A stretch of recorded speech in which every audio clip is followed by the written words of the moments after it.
আমাদের বিয়ের জন্য কোনো রকম আচার অনুষ্ঠান করার কোনো দরকার নেই।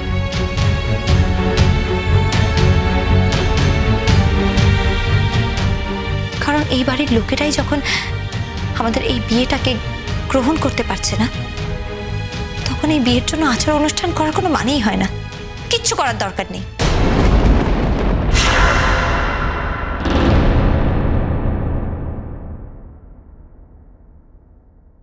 অনিদা, দেখছো সবাই বলছে মেয়েটা ছোট, 12 ক্লাস নাকি সবাই ভর্তি হয়েছে। কথাবার্তা দেখো একবার। না মানে যুক্তি আছে কিন্তু কথায়, ভুল ভালো বলছে না কিন্তু। মেজো মামু সেজো মামু, আপনারা খেতে বসে যান। কাল রণর বৌভাত উপলক্ষে মেজো মামি অনেক আত্মীয় স্বজনকে নিমন্ত্রণ করেছেন। আর রণ যখন সমস্ত নিয়ম মানতে চাইছে, তখন আপনারা আপত্তি করছেন কেন আমি বুঝতে পারছি না। শেষ পর্যন্ত থাকবে তো রণ, বউ তো রণর না?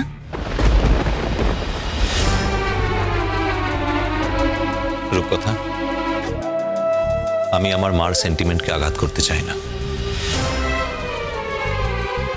একবার যখন বিয়েটা হয়ে গেছে, আমি যখন ইমনকে বিয়ে করে এনে বাড়িতে তুলেছি, সকলের সঙ্গে তাকে আমার বউ হিসাবে পরিচয় করিয়েই দিয়েছি, তখন তো মারও তার কাছ থেকে কোনো এক্সপেকটেশন থাকতেই পারে, থাকাটাই স্বাভাবিক। আমাদের মধ্যে যা আছে সেটা আমাদের মধ্যেই থাক না,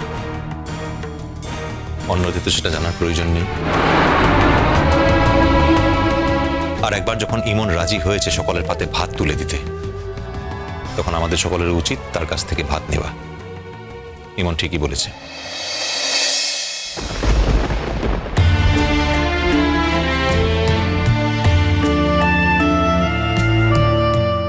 বাবা, কাকামণি, এখন তোমাদের উচিত এখানে বসে ইমনের হাতে ভাত খাওয়া। রানু, এক কাজ করে তুমি বসে পড়ো। আমার তো মনে হয় না তোমার বাবা বা কাকামণি এত বড় সম্মানহানি হতে দেবেন। আর যাই হোক, ওরা চিরকাল বাইরের সম্মানের উপর তো খুব জোর দিয়েছেন। চিরটা কাল কেলেঙ্কারির ভয় পেয়েছেন। কেচ্ছা কেলেঙ্কারির ভয়ে অন্যের জীবন পর্যন্ত ধ্বংস করেছেন।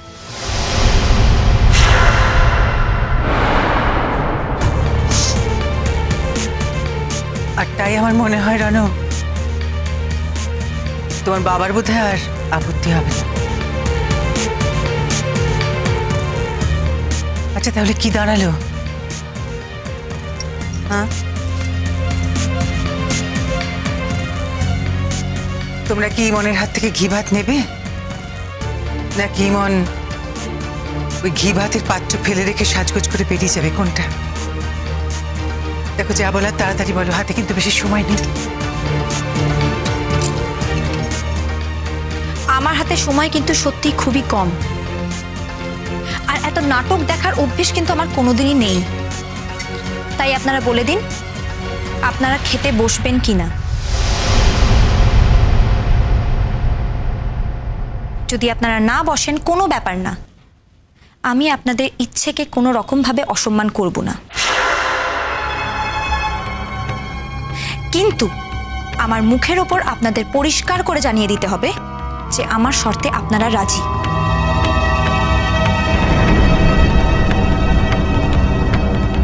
কি হলো, উত্তর দিন।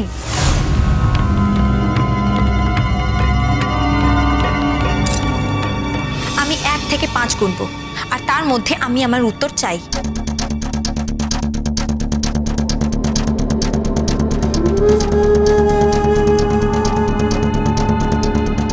যদি আপনারা উত্তর দিয়ে দেন, ভেরি গুড, আমি এক্ষুনি এই বাড়ি ছেড়ে চলে যাব। আমার কোনো অসুবিধে নেই, আমি আর এক মুহূর্ত এখানে থাকবো না।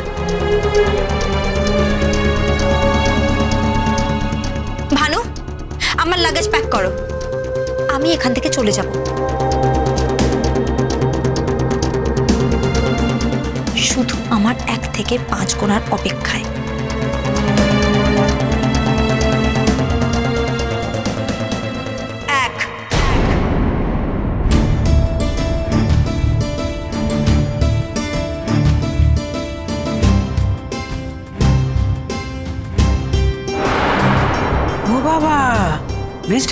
বসে থাকবো?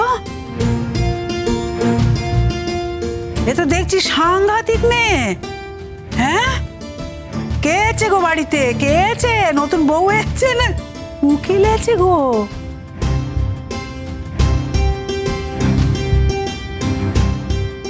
ও বাবু, মেয়েটা সত্যি চলে যাবে নাকি?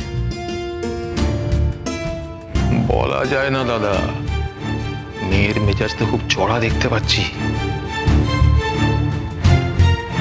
এর সঙ্গে কোথায় এরকম ব্যবহার করা চলবে না। 2।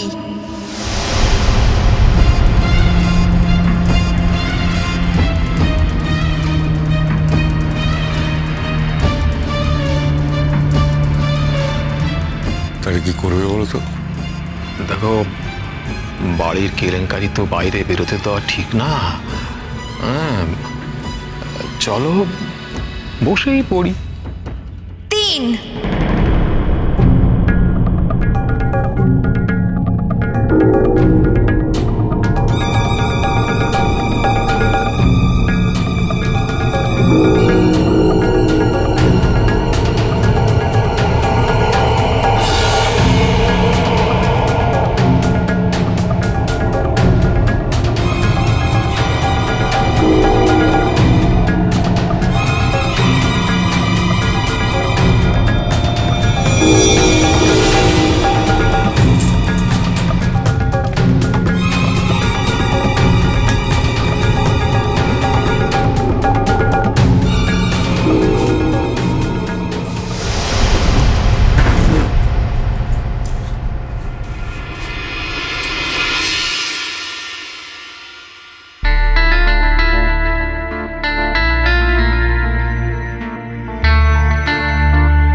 আপনি কি এখানে এভাবেই দাঁড়িয়ে থাকবেন?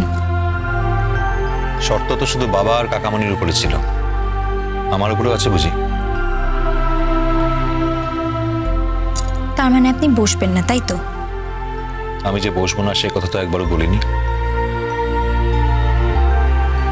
আমি যে খেতে বসবো সে কথা তো আগে থেকেই ছিল। শুধু আমি জানতে চেয়েছি আমার উপরে শর্ত ছিল কিনা। যে শর্তটা আপনার বাবা আর কাকার উপর আছে সেটা যে আপনার উপর থাকবে না, এটা আপনি ভাবলেন কি করে? সেটা জানার ছিল।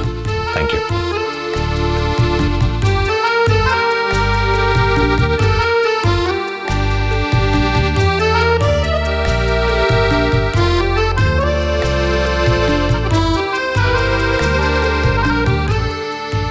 ঠাড়ে ঠোরে যে কথা চালাচালি করছে রনোয়ার ইমন, সেটা তো সন্ধির পূর্ব লক্ষণ।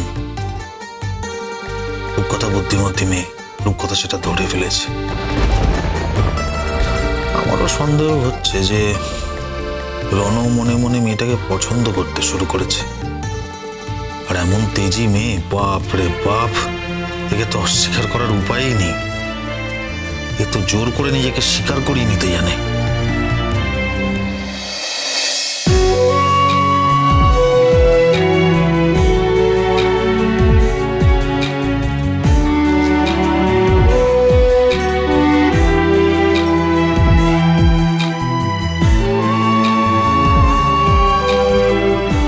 আমি জানতাম মা তুই পারবি। ঠাকুর ঠিক মেয়েকে এই সংসারে পাঠিয়েছেন। ইমন, এবার সকলের পাতে ভাত দেবে। হ্যাঁ, দেখো তোমার শ্বশুরমশাই থেকে শুরু করবে। উনি এখানে সকলের বড় তো। দাঁড়াও, ভাত দেবে তুমি এখন। ও মিঠু, ভাতটা দাও। হ্যাঁ। কুসুম দোলা কুসুম দোলা, চলো চলো চলো চলো চলো পাল্টা।